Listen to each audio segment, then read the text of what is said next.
नमस्कार, news India देख रहे हैं आप और आपके साथ मैं हूं सुरभि तिवारी।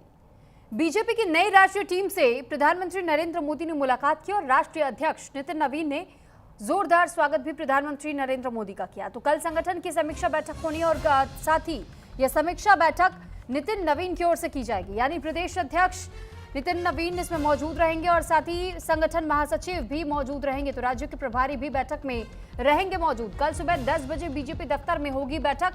तो फिलहाल ये जानकारी आपको दे रहे हैं कि राष्ट्रीय अध्यक्ष, प्रदेश अध्यक्ष, संगठन महासचिव, तमाम अधिकारी इसमें मौजूद रहेंगे। प्रधानमंत्री नरेंद्र मोदी ने आज ये मुलाकात की है। नितिन नवीन की नई टीम से ये मुलाकात रही। तो कल सुबह 10 बजे बीजेपी दफ्तर में बैठक बुलाई गई है।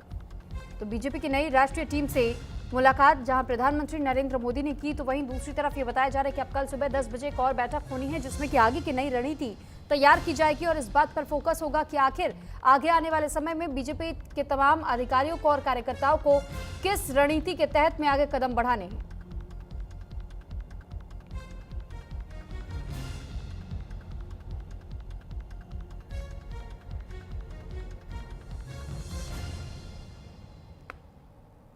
प्रदेश अध्यक्ष, संगठन महासचिव भी मौजूद रहेंगे बैठक में और राज्यों के प्रभारी भी बैठक का हिस्सा बनेंगे। कल सुबह 10 बजे बीजेपी दफ्तर में ये बैठक बुलाई गई है। तो नितिन नवीन की नई टीम के साथ में आज मुलाकात जहां बीजेपी मुख्यालय में ही प्रधानमंत्री नरेंद्र मोदी ने की और एक नया मंत्र भी दिया गया। अब आने वाले समय में ये देखना होगा कि ये टीम किस कदर काम करती है और किस तरीके से अपनी रणनीति को और मजबूत करती है।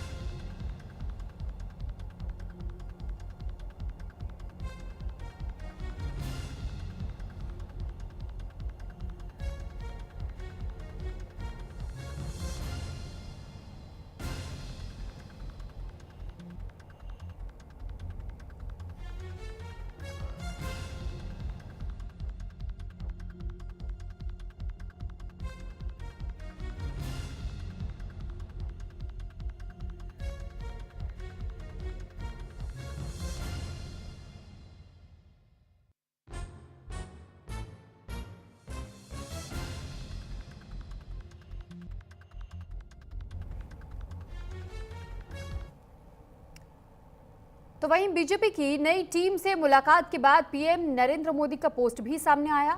नए विचारों के लिए संगठनात्मक बैठक होनी है, पीएम मोदी की ओर से एक पोस्ट किया गया और बैठक का जिक्र भी उनकी ओर से किया गया। संगठनात्मक बैठक का मकसद पार्टी को मजबूत करना, पार्टी के साथियों और नई टीम के साथ अच्छी बातचीत रही। तो फिलहाल प्रधानमंत्री नरेंद्र मोदी ने इस पोस्ट में जिक्र किया है कि किस तरीके से जब नई टीम के साथ में उन्होंने मुलाकात की तो उन्हें आगे की रणनीति में और मजबूती दिखाई दी और इसे ग्रेट इंटरेक्शन बताया है प्रधानमंत्री नरेंद्र मोदी ने इस पोस्ट में। तो फिलहाल ये वो पोस्ट भी हम आपको दिखा रहे हैं जो पीएम की ओर से पोस्ट किया गया है सोशल मीडिया एक्स पर और उनके प्रोफाइल पर ये पोस्ट सामने आया जिसमें उन्होंने सीधे सीधे लिखा है कि जो ऑर्गेनाइजेशनल मीटिंग बुलाई गई थी इसमें नए आइडियाज़ को लेकर डिस्कशन करना था और साथ ही उस पर्सपेक्टिव को समझना था कि आखिर आने वाले समय में हमारी ये नई टीम कैसे कार्य करेगी। तो नए विचारों के साथ में आगे बढ़ने का मंत्र भी इन तमाम अधिकारियों को दिया गया, तमाम कार्यकर्ता जो कि बीजेपी से अब जुड़ चुके हैं और ऐसे में बीजेपी का इस नई टीम का जो लोग हिस्सा बने हैं उन्हें एक तरीके से ये समझाने की कोशिश की गई है कि आने वाले दिनों में इस संगठन को और मजबूत बनाने के लिए हमें अलग प्रकार से अपने कदम आगे बढ़ाने होंगे। नए विचारों के लिए संगठनात्मक बैठकें भी जरूरी हो जाती हैं और इस बैठक का मकसद साफ साफ ये संकेत दिया गया कि पार्टी को मजबूत करना है। पार्टी के साथियों और नई टीम के साथ में अच्छी बातचीत रही। प्रधानमंत्री नरेंद्र मोदी ने जब सभी से मुलाकात की जो नई टीम का हिस्सा है, ऐसे में उनकी ओर से ये उम्मीद भी जताई जा रही है कि आने वाला समय पार्टी के लिए और ज्यादा मजबूत साबित होगा।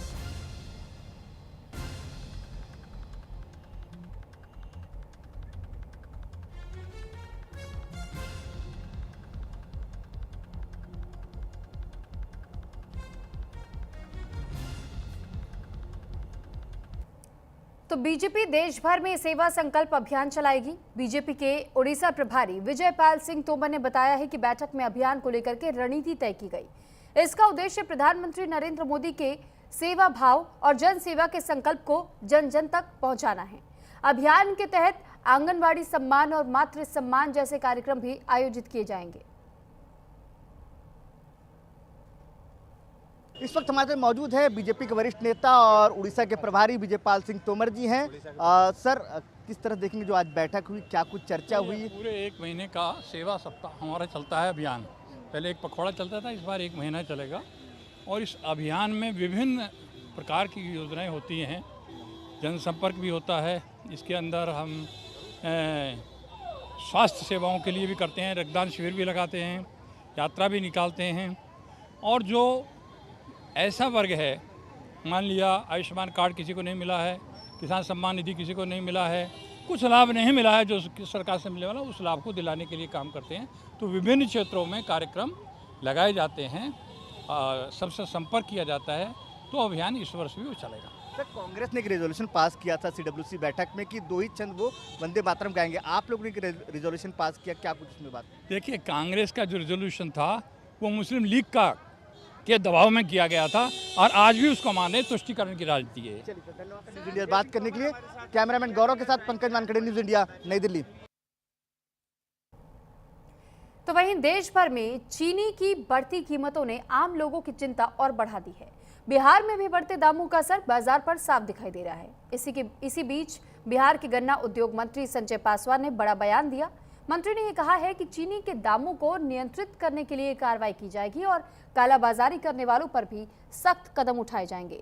बढ़ती कीमतों और सरकार की कार्रवाई को लेकर न्यूज इंडिया संवाददाता संजीव राय ने गन्ना उद्योग मंत्री संजय पासवान से खास बातचीत की। आइए सुनते हैं उन्होंने और क्या कुछ कहा।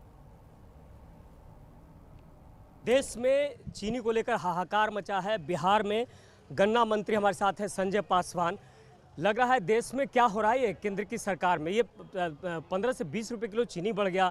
मंत्री कह रहे हैं कि भाई चीनी कम खाए तो लोग स्वस्थ रहेगा। कोई कह रहा है किसानों का जो है आय बढ़ जाएगा, लेकिन जनता तो हाहाकार है। नहीं, देखिए, हम लोगों ने जिलाधिकारी को पत्र लिखा, संबंधित जहां व्यापारी है, मिल है, वहां पर लिखा लेटर, और जो कालाबाजारी में पकड़े जाएंगे व्यापारी उसको सीधा जेल भेजने का काम करेंगे। 400 मीट्रिक टन से ज़्यादा रखने का किसी को अधिकार नहीं है। अगर कोई रखता है, जहाँ से पाया जाएगा तो उस पर कार्रवाई होगी। क्या किस तरह की कार्रवाई हो रही है बिहार में? अभी हम लोग जांच टीम बना के भेजे हैं, अधिकारी को भेजे हैं। जैसे रिपोर्ट आ जाता है, अगर लिमिट से ज़्यादा अगर रखे होंगे तो कार्रवाई होगी। तो ये थे हमारे साथ मंत्री संजय पासवान, जिन्होंने कहा कि गन्ना अगर स्टॉक करते हैं लोग, कालाबाजारी करते हैं तो उस पर कार्रवाई होगी। और अब देख सकते हैं आप कि किस तरह से मंत्री ने अपना बयान दिया है। तो बिल्कुल साफ है कि चीनी को लेकर जो हाहाकार मचा हुआ उस पर सरकार अपनी कार्रवाई कर रही है। तो वहीं देश में चीनी के बढ़ते दामों का असर अब नोएडा के बाजारों में भी दिखाई देने लगा है। दरअसल चीनी की कीमतों में अचानक बढ़ोतरी से दुकानदारों के साथ ग्राहक भी परेशान हैं। दुकानदारों का कहना है कि ग्राहक लगातार सवाल कर रहे हैं कि आखिर एक साथ चीनी के दाम क्यों बढ़ाए गए। वहीं त्योहारों का सीजन शुरू होने से पहले चीनी महंगी होने से मिठाई की लागत बढ़ने की आशंका है और ऐसे में इसका सीधा असर आने वाले दिनों में आम आदमी की जेब पर भी पड़ सकता है।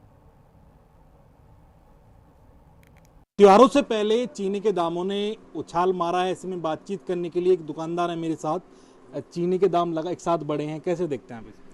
देखो, चीनी के दाम एक बढ़ने का कारण ये भी रहा है, अभी त्यौहार बीच में आ गए। अभी रक्षाबंधन आएगा और दिवाली आएगी, दशहरा आएगा। इन सब चीज़ों की वजह से भी चीनी के दाम थोड़े बढ़ सकते हैं। थोड़ा बहुत लोगों ने कुछ स्टॉक कर लिया हुआ, इस वजह से भी थोड़ा बहुत बढ़ सकती है। पहले जो कस्टमर आते थे, अब पहले चीनी क्या रेट थी और अब चीनी क्या रेट है? जब पहले कस्टमर आते थे वो चीनी आराम से लेके जाते थे, लेकिन अब क्या कुछ सवाल जवाब आपसे कर रहे हैं कस्टमर? कुछ करते भी हैं भाई। एकदम पहले चीनी 45-46 रुपये थी, आज एकदम 65 रुपये कर दी। तो कस्टमर को तो ये लगता है कि जो कुछ कर रहा है छोटा दुकानदार ही कर रहा है कि 65 रुपये एकदम चीनी कर दिया आपने। भाई हमने नहीं कर दी है। बाजार में से अगर 63 रुपये या 64 रुपये आएगी तो ही तो हम 65 रुपये किलो बेचेंगे उसको। तो चीनी तेज तो हुई है, इसमें तो कोई डाउट नहीं है। चीनी के साथ साथ और क्या महंगा हुआ है? अभी तो कोई ऐसी चीज़, रिफाइंड थोड़ा सा तेज है। हाँ, थोड़ा तेज है रिफाइंड। तो क्या लगता है आने वाले टाइम में चीनी और महंगी होगी या फिर गिरेगी? मेरे ख्याल तो बहुत बढ़ गई। 15 रुपये किलो बहुत होता है, तो मुझे लगता नहीं कि और आगे जाएगी अब। हो सकता है डाउन ही चली जाए, आगे बढ़ेगी नहीं चीनी अब।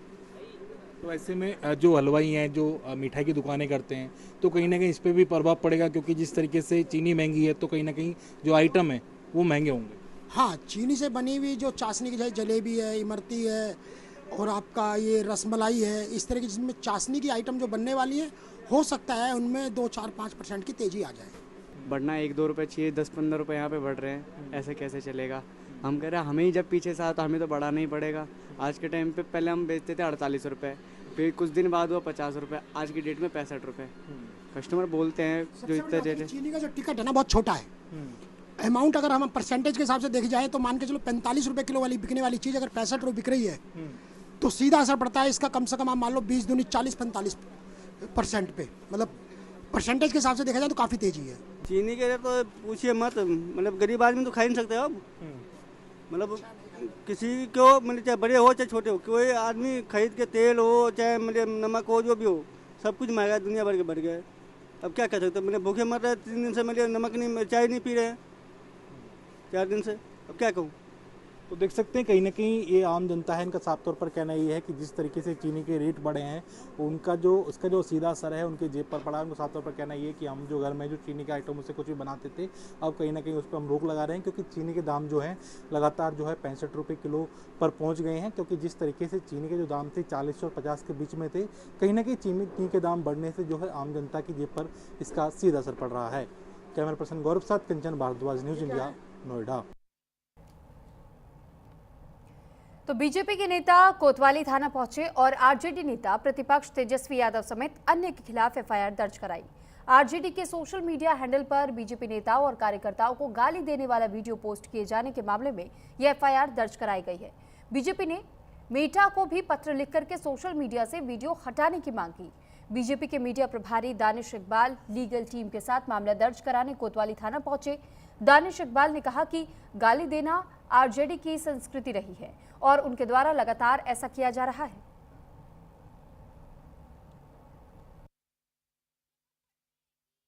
राष्ट्रीय जनता दल के अधिकृत सोशल मीडिया फेसबुक अकाउंट से एक वीडियो पोस्ट होता है। उस वीडियो के माध्यम से राष्ट्रीय जनता दल भारतीय जनता पार्टी के कार्यकर्ताओं को गाली दिलवाने का काम कर रही है। उस वीडियो में जो राष्ट्रीय जनता दल के फेसबुक पेज से पोस्ट हुआ है, उसमें भारतीय जनता पार्टी के कार्यकर्ताओं को खुलेआम सरेआम गाली दिया जा रहा है और राष्ट्रीय जनता दल उस वीडियो को अपने सोशल मीडिया के माध्यम से प्रोत्साहित कर रही है, गाली दिलवा रही है। बिहार में सोशल मीडिया पर आपत्तिजनक भाषाओं का प्रयोग करना, अब्यूज लैंग्वेज का प्रयोग करना पूरी तरह से दंडनीय है। राष्ट्रीय जनता दल का जो चाल है, चरित्र है, संस्कार है, अब तो सोशल मीडिया के माध्यम से भी खुलेआम वो गाली दिलवाने का काम कर रहे हैं। हम लोग यहाँ पर भारतीय जनता पार्टी का एक डेलीगेशन लीगल टीम के साथ कोतवाली थाना में राष्ट्रीय जनता दल के खिलाफ, राष्ट्रीय जनता दल के नेता तेजस्वी यादव के खिलाफ हम लोगों ने यहाँ पर एफआईआर दर्ज किया है। तो पटना के गर्दनीबाग में टीआरई 4 में एकल परीक्षा और नेगेटिव मार्किंग हटाने की मांग को लेकर के हजारों अभ्यर्थी जुटे। छात्र नेता दिलीप कुमार के नेतृत्व में छात्रों ने आंदोलन शुरू किया और भजन गा करके अपना विरोध दर्ज कराया। अभ्यर्थियों ने शायरी 4 को लेकर के अपनी राय रखी और छात्रों का कहना यह है कि जब तक सरकार उनकी मांगे नहीं मानती है तब तक उनका आंदोलन जारी रहेगा। तो फिलहाल टीआरई 3 और टीआरई 4 को लेकर के गर्दनीबाग में हजारों अभ्यर्थी विरोध जताने के लिए जुटे हुए थे।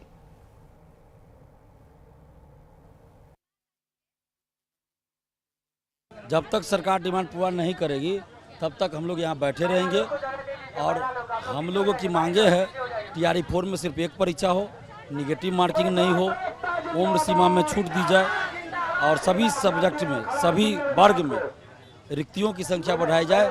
2,77,000 सीटें खाली है, ये नीति आयोग का डाटा है। और सरकार कई सब्जेक्ट ऐसे जिसमें या तो सीट ही नहीं है या बहुत कम सीट है। म्यूजिक में 9th 10th में 2 सीट है, काहे आप 2 सीट के लिए वैकेंसी निकालें। कॉमर्स में, कंप्यूटर साइंस में, ज्योग्राफी में, क्लास 1 to 5 में बहुत सीट ही नहीं है। तो इसलिए सीटों की संख्या बढ़ाई जाए और सीटों की संख्या बढ़ाई जाए। ये TRE 4 से संबंधित डिमांड है। और उम्र सीमा की जो गणना है वो दिसंबर 2023 में जो TRE 4 का विज्ञापन आया था उसके अनुसार की जाए, क्योंकि उन लोगों को अभी तक बैठने का मौका नहीं मिला। तो उम्र सीमा में छूट दी जाए, क्योंकि आप 2 साल बाद वैकेंसी निकाल रहे हैं। ये 2024 अगर 2024 को ही परीक्षा होनी थी, लेकिन आप अभी वैकेंसी निकाल रहे हैं, तो इसमें अभ्यर्थियों का कोई दोष नहीं है। क्या लगता है सरकार की तरफ से मुख्यमंत्री तक ये बातें गई? क्या कोई सरकार के जो नुमाइंदे हैं वो आए? आप देख सकते हैं झारखंड में सरकार को झुकना पड़ा, भले ही उसमें न्यायालय ने हस्तक्षेप किया। और कई ऐसे मुद्दे, अहम मुद्दे हैं जिस तरह सरकार कह रही है कि इस पूरे जो TRE 4 है उसमें 36,000 से अधिक अभ्यर्थियों की बहाली कर रहे हैं, लेकिन जो आपकी मांगे हैं उस पर लंबे समय से आप लोग मांग रहे हैं, सुनवाई नहीं हो रही। सरकार को मानना पड़ेगा। जब पहला दिन हम लोग धरना पे बैठे तो 4 घंटा के बाद TRE 4 का विज्ञापन आ गया, और अभी सीटों की संख्या भी कुछ बढ़ाई गई है। और भी डिमांड है, उसको पूरा करे सरकार। BSSC से संविदा वेटेज हटाया जाए, एग्जाम डेट घोषित हो, लाइब्रेरियन की बहाली निकाली जाए, बेल्ट्रॉन वाले के साथ न्याय किया जाए, लाइब्रेरियन की बहाली निकाले, दरोगा सिपाही BSSC में पारदर्शिता लाई जाए। ये सारा डिमांड हम लोग का है। और सरकार आपकी मांग नहीं मांगती है, दिलीप जी क्या करेंगे? आप लंबे समय से अगर TRE 4 में एकल परीक्षा हो, निगेटिव मार्किंग हटे, उम्र सीमा में छूट मिले, सीटों की संख्या बढ़ाई जाए। अगर सरकार ऐसा नहीं करती है तो ये धरना जारी रहेगा, ये धरना जारी रहेगा।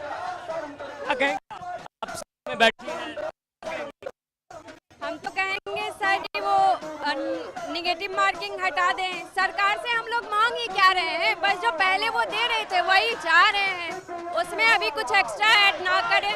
जो जैसे चल रहा था उसको बस वैसे ही चलने दें। TRE 4 का एग्जाम एकल एग्जाम हो और विदाउट निगेटिव हो, PT मेंस करके वो बस एग्जाम को टालना चाहते हैं, जो हम लोगों को नहीं चाहिए। हम लोग को बस एकल एग्जाम चाहिए, वो भी सीटों की संख्या भी बढ़ानी होगी। सर हम लोग लाइब्रेरियन से हैं, हम लोग को 18 साल से वैकेंसी नहीं आया है, 18 साल। तो हम आपसे गुजारिश करते हैं कि आप हमको केवल 8 सेकंड दीजिए, 8 मिनट दीजिए अपनी बातों को रखने के लिए, कि आपके मीडिया के द्वारा हमारी मांग है सर कि पुरानी पैटर्न पे एग्जाम लिया जाए और PT मेंस खत्म किया जाए, एकल परीक्षा होना चाहिए और अगले बार से वो PT मेंस लागू करें, हम उसका स्वागत करेंगे। देखिए आप दिखा रहे हैं आपको किस तरह से जो TRE 4 में तमाम जो छात्र हैं लंबे समय से सरकार से मांग कर रहे हैं, और ये आप छात्रों का जो हुजूम देख रहे हैं कहीं ना कहीं बिल्कुल साफ। दिलीप जी जो छात्र देखिए आप किस तरह से जो छात्र एकता, ये एक किस तरह से जैन जी के जिस तरह से जैन जी दिल्ली में इसी तरह से अपने न्याय की मांग कर रहे थे, और ऐसे में यहाँ भी यही स्थितियाँ बनी है अमूनन TRE 4 के लिए सरकार को सत्याग्रह करके। और इधर आप देख सकते हैं तमाम जो भगत सिंह की फोटो या तमाम चीज़ों को लगाकर ये तमाम इस तरह से अपने स्लोगन के सहित देखिए किस तरह से अपनी मांग करें। 18 वर्ष तारीख पर तारीख कब देगी बिहार सरकार लाइब्रेरियन की बहाली। अन्य ऐसे कई मुद्दे हैं इधर आप देख सकते हैं कि क्या ये तमाम जो छात्र हैं एक लंबी कह सकते हैं कतार है और मांग है कि सरकार इनकी मांग को मांगे। हालांकि अब कहीं न कहीं झारखंड सरकार के बाद बिहार सरकार को भी लग रहा है कि इस पूरे मामले में क्या किया जाए, और हल्ला बोल और ये जंतर मंतर की याद दिलाती है। तो इस तरह से अब देखना होगा TRE 4 के जो तमाम अभ्यर्थी हैं उनकी मांगों को सरकार किस तरह से सुनती है, समझती है। फिलहाल सहयोगी ऋषि के साथ संजीव राय, न्यूज़ इंडिया, पटना।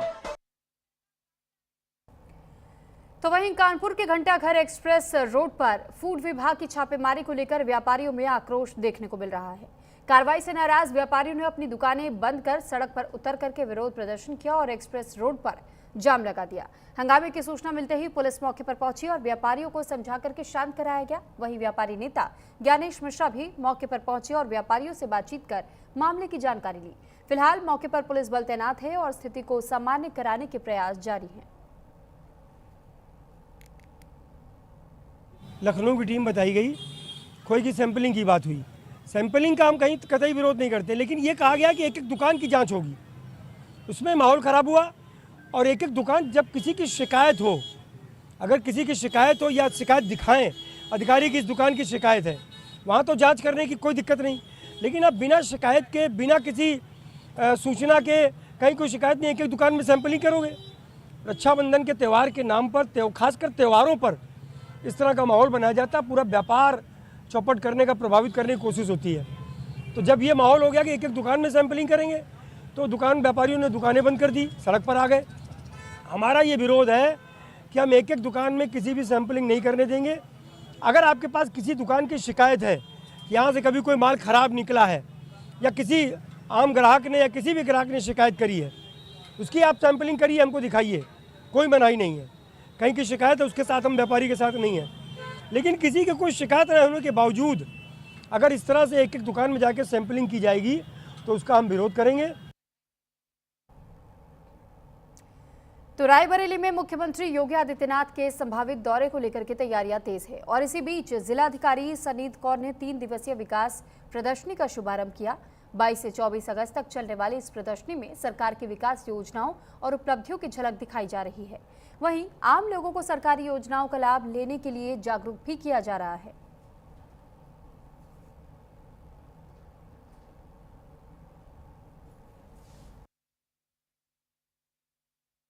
नाना बेनी माधव जी की जो जयंती है 24 अगस्त को, उसकी स्मृति में जो ये सभागार बना है और अन्य सुविधाएं भी जो बनाई जा रही है, जैसे कि गेस्ट हाउस है, पुस्तकालय है और एक ओपन एयर थिएटर है, इत्यादि सुविधाएं जो बनाई जा रही है, उसकी स्मृति में यहाँ पर सूचना विभाग द्वारा प्रदर्शनी लगाई गई है, जिसमें जो स्वतंत्रता संग्राम है उसके बारे में भी, रायबरेली के इतिहास के बारे में बताया गया है और साथ में जो सरकार की जन कल्याणकारी। इसी के साथ फिलहाल इस बुलेटिन में इतना ही। नमस्कार।